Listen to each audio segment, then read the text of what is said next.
na dapat ay naglaho na ang kanyang skill kasama ng mga sinaunang tao at mas malakas ito.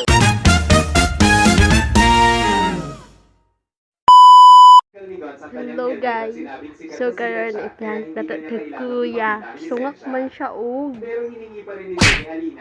so nipalit ko dirday ganiha ako ang gihurot kay kwaon man jud niya tanan ko pagkaon so kani magbilin pa niya pero ang ato ang ibilin niya bot kana tubig ambot Pero lang bigla silang naglaho, kaya sinakop ng mga halimaw ang kontinente.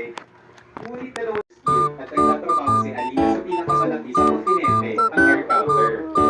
Isang gabi, habang nagkakasiyahan ng mga adventurers sa isang tower, niya ito tinapos. Kaya naman, ipinagpatuloy niya ang pagtatrabaho habang isinisisi sa dungeon boss ang nangyayari dahil nakakakit ang mga halimaw dito at nagmamadali ang mga adventurer na tumanggap ng quest hanggang sa matalo ito. Nalaman natin na isang buwan na siyang nag-overtime at napuno na siya, kaya nagpatuloy. Oh my God! Lumipat ang eksena sa underground ruins kung saan nakikita natin ang silver swords na nakikipaglaban sa boss dragon. Ginamit ng kanilang pinuno na si Jade ang kanyang skill para protektahan ng lahat mula sa apoy nito habang sumusugod si Guns pero hindi gumana ang kanyang atake at tinanggal siya ng dragon. Mabilis siyang tinulungan ng kanilang healer na si Lily habang ang kanilang mage na sila ay nagpatawag ng mga ice shard para atakihin ng dragon pero wala itong effect na na-realize nakalagay na tayo na tubig ay kaya naman, pinalap nilang umurog pero bubuhat na lang ito pinasubok si Alina. Sabihin siya ni Jade na tumakas pero ininawag niya ang kanyang warhammer at sumugod. Sinubukan siyang surugin ng dragon pero lunag siya rito at dinurog ang ulo nito. Nagsimula itong lumipad at muling nagbuga ng apoy sa kanya pero iniwasan niya ang mga apoy at ginamit ang kanyang sandata para hiwain ang katawan nito kaya sumigaw ito habang bumabagsak sa lupa at hindi makapaniwala ang mga miyembro ng Silver Sword na natalo niya ito.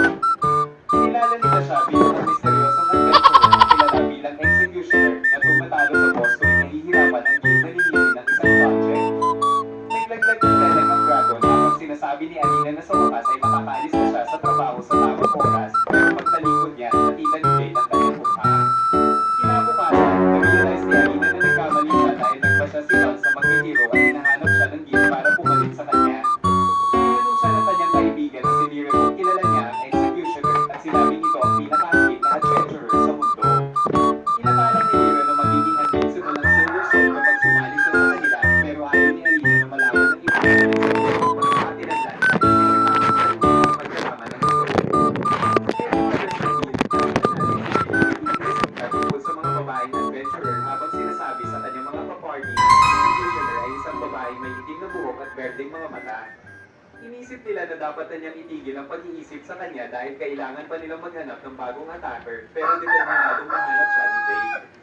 Pagkatapos yun, sinabi ni Lily kailan na gusto niyang bumili ng mga herbs pero binanggit nito na gusto na niyang umuwi at matulog.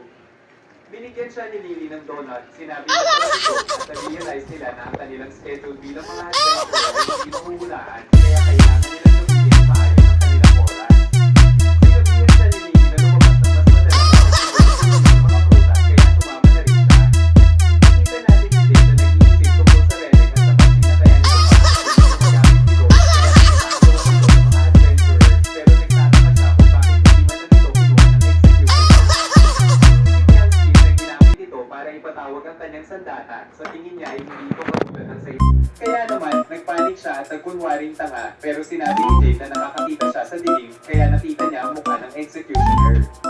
Inisip ni Alina na imposible yun dahil itinago niya ang kanyang mukha sa ilalim ng wood pero alam ni Jade na siya ang executioner kaya inisip ni Alina na tapos na ang buhay niya bilang receptionist. Pero ayaw niya mawala ng trabaho kaya sinabi niya rito na mag-usap sila sa ibang lugar. Ibinigay ni Jade ang relic na nalaglag ng boss at ipinaalala ni Alina na sobrang tibay nito pero bigla niya itong dinurog gamit ang kanyang mga kamay kaya nagulat si Jade sa kanyang lakas at sinabi ni Alina na kung gusto niyang i-enjoy ang kanyang buhay bilang receptionist sabay banta na papatayin siya kung gusto niyang nakala ito. Nagsimula siyang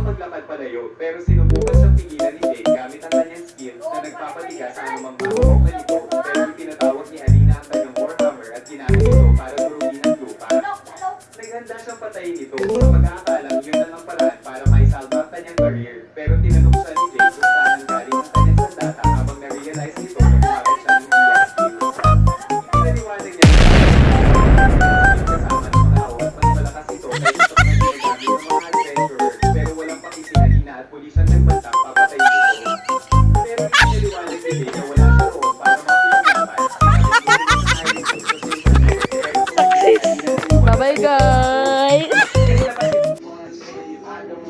So, kira ya? Kira ka?